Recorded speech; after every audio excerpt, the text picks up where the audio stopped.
look about some of the issues that we should be thinking about in 2022.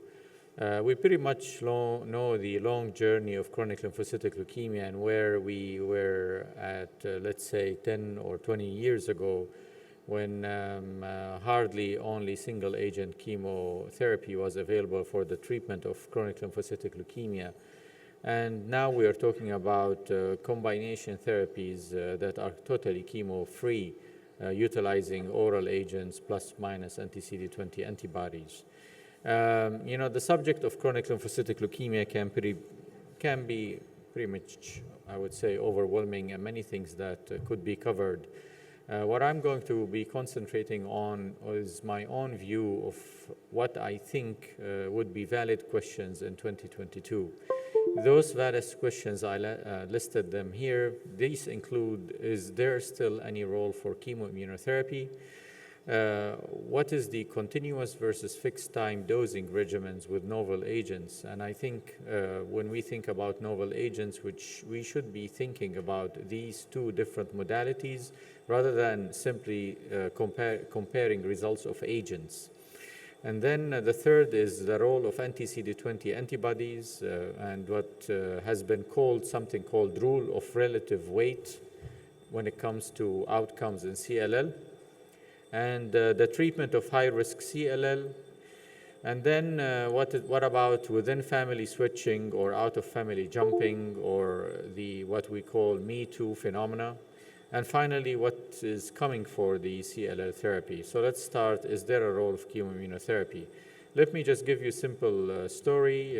In my clinic last Wednesday, I was just seeing one of my patients, and then I'm looking into the file. And he is one of those patients I've treated with chlorambucil rituximab when it first approved. That was back in 2008. So he is on chlorambucil rituximab, treated in 2008, and I still see him. He's in remission, complete remission. I don't know his MRD, but he's in complete remission. So that's, 13 years of complete remission. So if you ask that single patient, is there a role for chemoimmunotherapy, his answer would be absolutely yes, because I got only 1 year of what he would have considered a very well-tolerable therapy with minimal, if any, side effect profile, and it put him in remission for 13 years, not taking anything. The hospital administrators would be so happy because we treated him with a price tag that is so low, and I am happy because I only need to see him every 4 to 6 months with, you need to ring only once. And so is there a role? Yes, absolutely. The question is not who is, the question is not, is there a role versus not. I think the question is who should be treated with chemoimmunotherapy.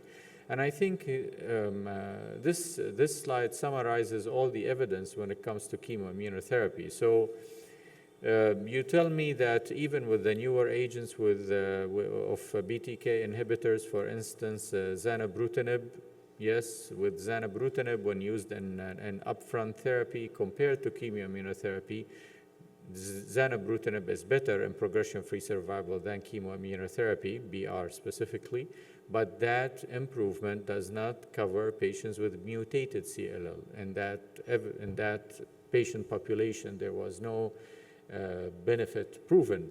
Similar to ibrutinib, plus or minus any kind of anti-CD20 antibody, so plus minus obinutuzumab or rituximab, or a single agent, because anyway the anti-CD20 with ibrutinib doesn't really matter. And so in the Illuminate trial, there was no benefit in mutated CLL. In the ECOG 1912, there was no benefit in the mutated CLL.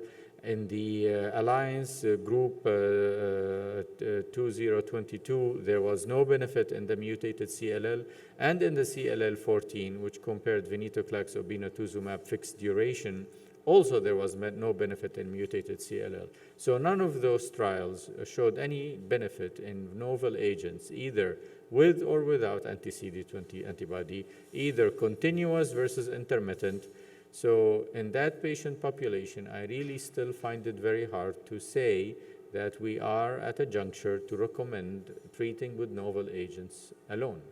I think there is a patient population who could still benefit from chemoimmunotherapy.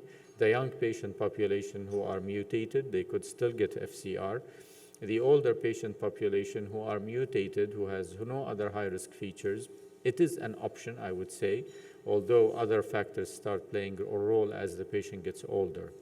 The second question is continuous versus fixed duration. What do we mean by continuous? Well, specifically when we are talking about continuous, we are talking about either the BTK inhibitors groups or the PI3K inhibitor group or BCL2 inhibitor when used as monotherapy, and that's only based on the initial approval on phase 2 trials. Fixed duration, we are specifically covering two different group of patients, either chemoimmunotherapy or BCL2 inhibitors or other combinations. So in combination either with an antibody or with other novel agents. So continuous therapy, do we have evidence? Absolutely. The best evidence that we have is ibrutinib. We have right now almost 10 years of follow-up for the RESONATE trial with ibrutinib, and more than 50% of the patients on that original trials are still taking ibrutinib with reasonable disease control.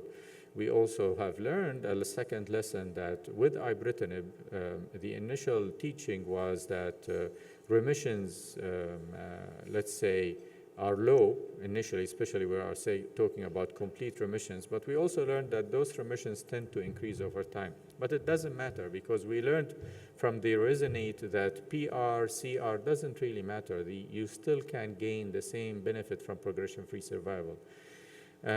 So the majority of patients on ibrutinib are still taking it, and the people who had to stop it, not all of them stopped it because progression. Only half of them stopped it because of progression, and the other half stopped it because of other reasons.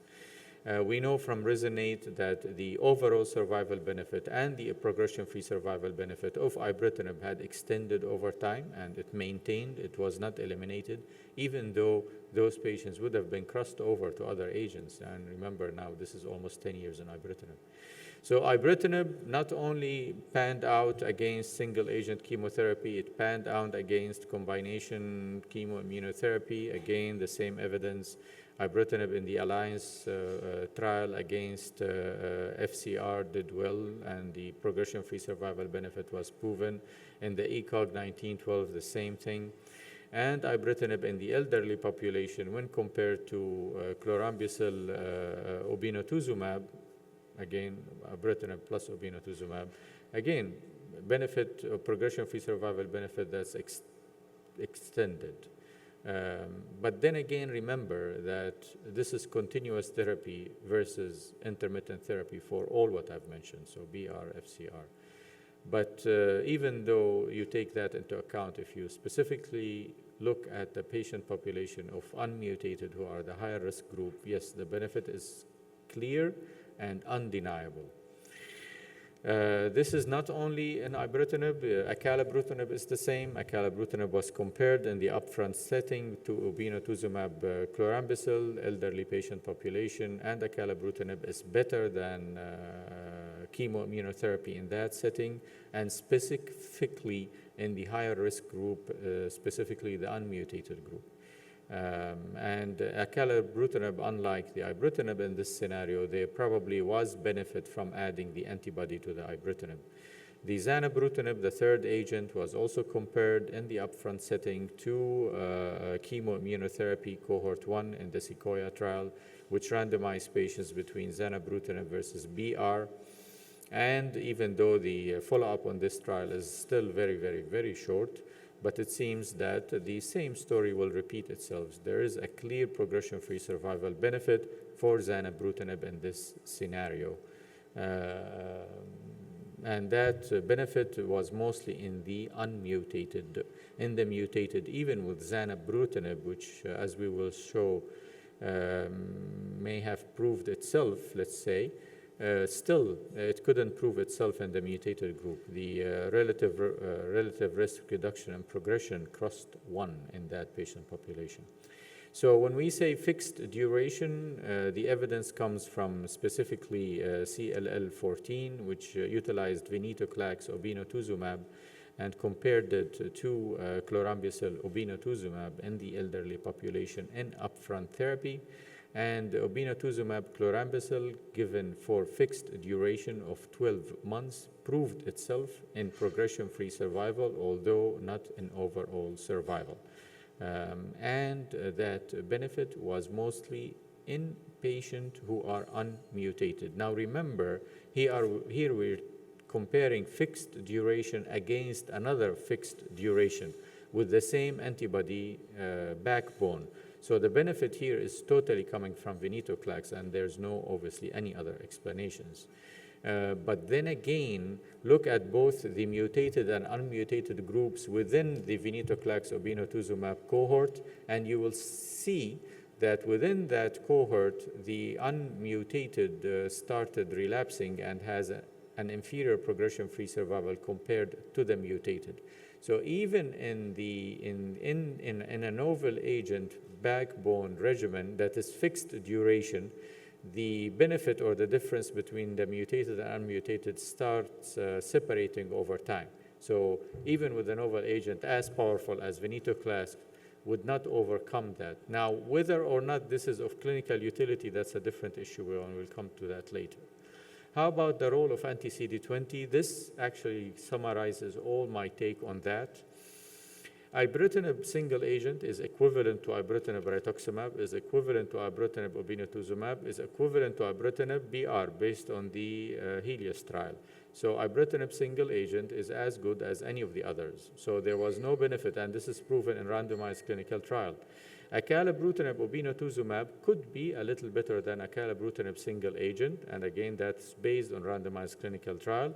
Venetoclax in phase 2 trials was actually, and in relapse refractory setting, was shown that adding an antibody to it for 2 reasons. It improves responses, it improves the duration of responses, and it decreases the risk of TLS. Based on that evidence, it became a standard to combine venetoclax to all anti-CD20, whatever anti-CD20 antibody. So in the Morano and the relapse, it was combined with rituximab. In the CLL14, it was combined with obinutuzumab, but that was not based on randomized clinical data. That was based on phase 2 data.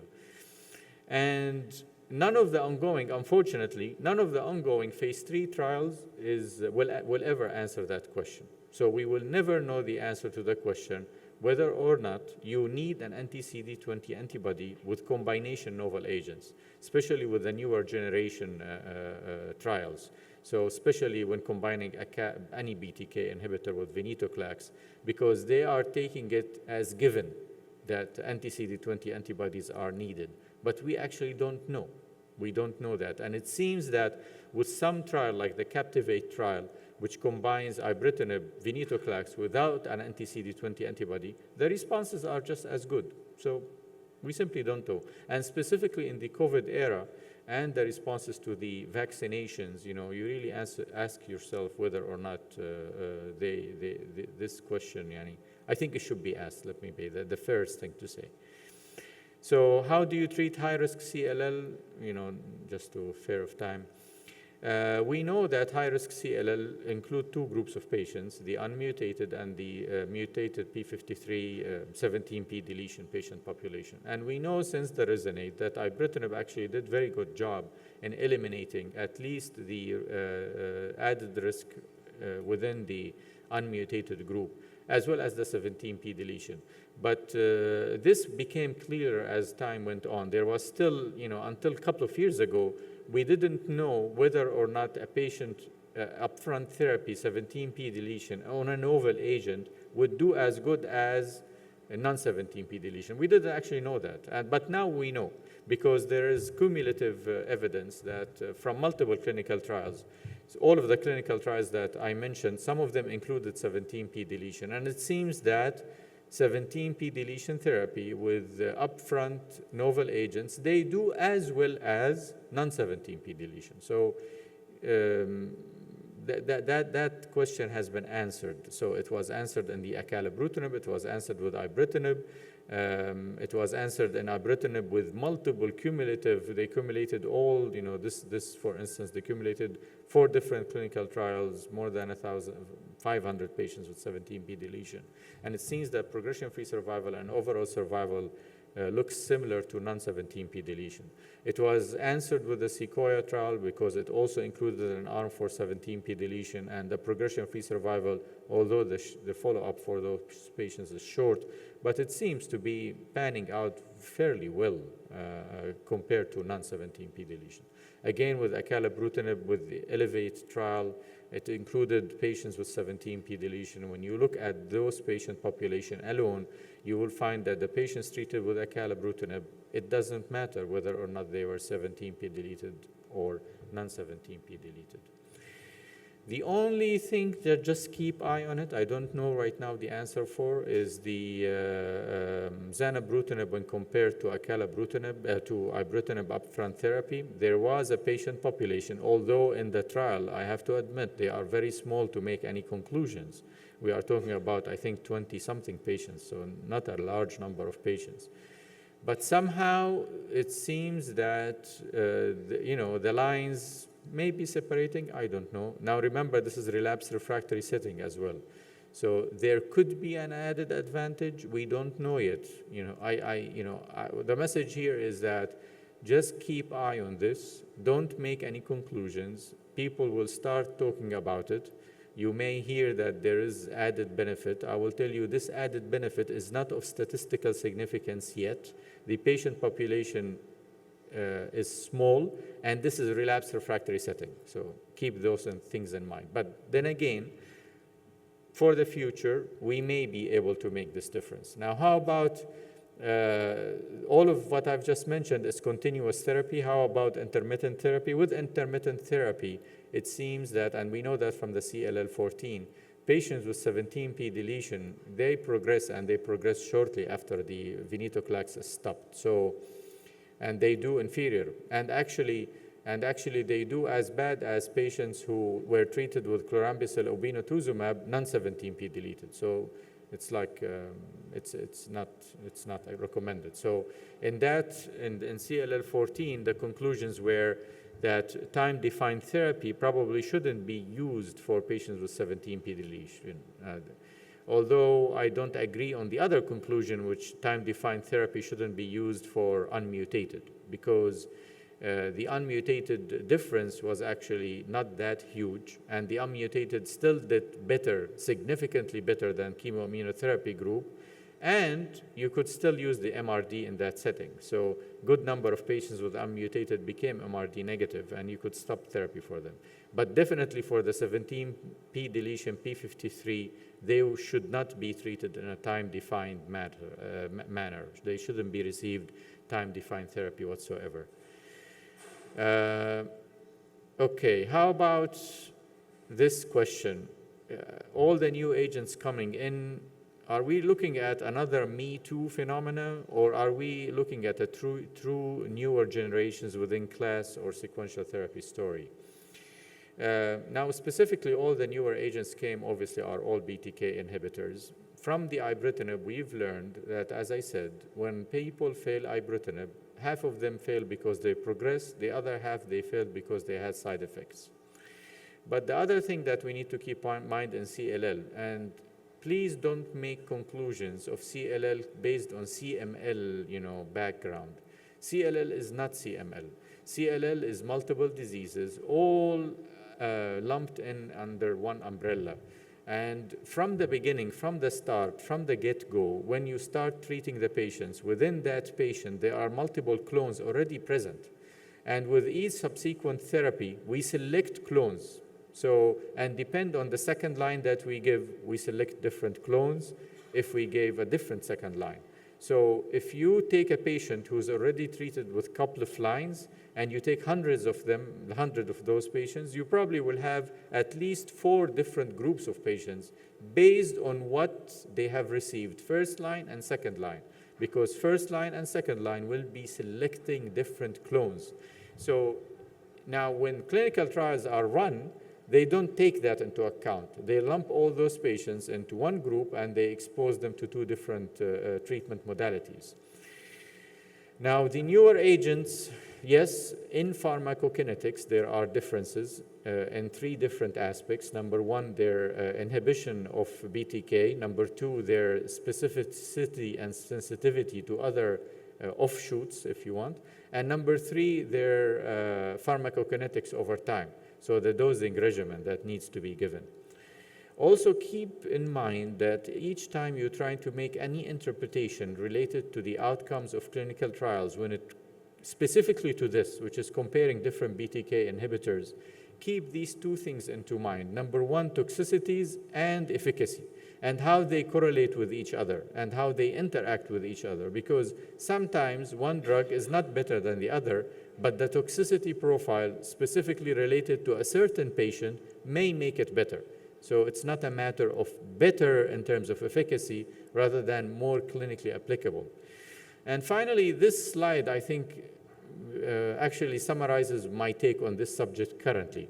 Number one, keep in mind that real-world data is different than clinical trial data. We learned that from ibrutinib. Hypertension, we only learned about it from real-world data, not from clinical trials in ibrutinib. Don't generalize relapsed refractory setting into first-line setting. So don't make that generalizations because it's, as I said, patient population are different. Differentiate between clinical significance side effect versus clinical trial side effects. So in clinical trial side effect profile, patients could be at a lower threshold to be switched from one drug to the other. Be aware of progression-free survival difference and overall survival difference attributed to increased deaths that may be or may not be related to the drug in interest. And finally, evaluate the real-life adherence issues, issues related to drug-drug interactions and drug-food interactions. So when we talk about side effect profile difference, there's a difference in occurrence historically and difference in type and severity and the clinical significance of side effect profile. With ibrutinib, we've learned over 7 years of follow-up that the side effects tend to occur within the first year, maximally the second year, with the exception of hypertension that increases over time, as well as atrial fibrillation that increases over time. Acalabrutinib, on the other hand, again, with a shorter follow-up, only we know that the most side effect profile occurs in the first year, but then again, we really still don't have the real-world data. You will hear this trial so much, and I think it's worth looking into. Alpine trial compared zanubrutinib to ibrutinib in the relapsed refractory setting.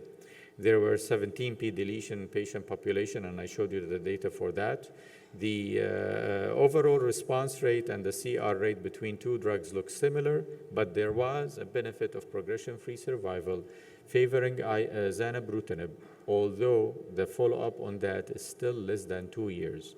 This is relapsed refractory setting. There were almost 20% of the patients 17p deletion, and I still don't know where did this progression-free survival come from. We're awaiting the publication and the full analysis of this trial to really understand the details. The side effect, I think I know where it came from. It came from the patients who switched because of toxicities, and specifically we are talking about switching because of cardiac toxicities. There were adverse events leading to discontinuation, 5% more in the ibrutinib arm, and specifically there were atrial fibrillation as well as hypertension. With the grade 3 hypertension reported in 10% of the ibrutinib arm, and that's larger than what we've seen in the RESONATE. Again, this is grade 3 hypertension. That's pretty large what they reported. The patients who, there were deaths, and there were more deaths on the ibrutinib arm, although I think 3 or 4 more. And if you look at the deaths detail, they look insignificant with the exception of 2 deaths which were cardiac in nature, but whether or not the patient profile, we don't know. Atrial fibrillation with ibrutinib, as I said, was higher than zanubrutinib. It was 10% plus with the ibrutinib versus less than 5% with zanubrutinib. And the cardiac disorders leading to the treatment discontinuation, it was total of 6 patients or 7 patients, and this is their profile. Elevate, which compared acalabrutinib to ibrutinib in the relapse refractory setting, there was no difference in progression-free survival or overall survival.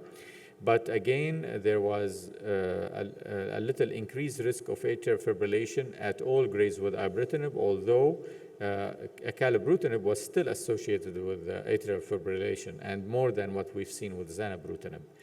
And specifically, if you look at grade 3, which is clinically significant atrial fibrillation, although I will come back to that point, there was no difference in between ibrutinib or zanubrutinib when it comes to that. Other toxicity profile include things like diarrhea and headache, which were higher in the acala. Now, there is these couple of trials, phase 2 trials that included acalabrutinib and zanubrutinib that looked of switching because of toxicities, so intolerance.